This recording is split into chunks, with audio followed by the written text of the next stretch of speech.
আপনারা যে থিওরিতে সিঙ্গেল লাগাইতেছেন এটা ঠিক না, এটা অন্য সিস্টেমে লাগা যায়, এত কষ্ট করা লাগে না। এর মধ্যে একটা চার্জিং ড্রিল মেশিন দিয়ে এটা লাগানো যায়, এই মাথাটা অ্যাডজাস্ট করে 1 মিনিটের ভিতর লাগানো যাবে।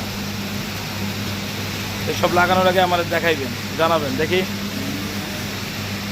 যখন সিঙ্গারগুলো কাজ করবা একজন এইভাবে ঠেলা দিবে আর এইভাবে লড়াইতে হবে, তাহলে অটোমেটিকলি ঢুকে যাবো, কষ্ট কম হবে।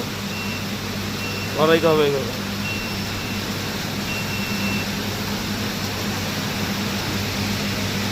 কটা সিঙ্গার ভাঙছে? কটা সিঙ্গার ভাঙছে?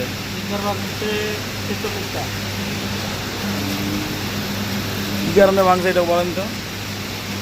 হঠাৎ করে ফিনিশিংটা সিঙ্গারের ভিতরে জমা হয়ে ভিতরে ঢুকে গেছে। সমস্যা কার? অপারেটর না মেশিন না?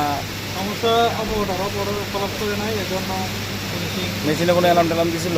হ্যাঁ, মেশিন অ্যালার্ম দিচ্ছে, মানে ঢোকার পরে অ্যালার্ম দিচ্ছে। এইদিকে আসো। কি সমস্যা ছিল মেশিনে? কি সমস্যা ছিল? ভিতরে গোল হয়, ভিতরে ঢুকে যায়। সুতা গোল হয়ে ভিতরে ঢুকছে, তুমি দেখো নাই? যখন সিঙ্গেল দিতে তখন আমি সুতা কি কি সুতা লাগাইছিলা? দুটো লাগাচ্ছিল, একটা কটন আর দুটো ন্যাকড়া।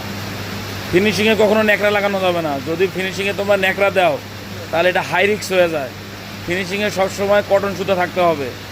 ফিনিশিংয়ে যদি কখনো ন্যাকড়া দাও, ন্যাকড়া কিন্তু অ্যালার্ম দেয় না, ব্রাশের সঙ্গে বাইজা আস্তে আস্তে ভিতরে ঢুকে যায়। এই জন্য ফিনিশিংয়ে কখনো ন্যাকড়া লাগানো যাবে না। এটা লাগাইছো কেন? কে দিছে তোমার লাগাইতে?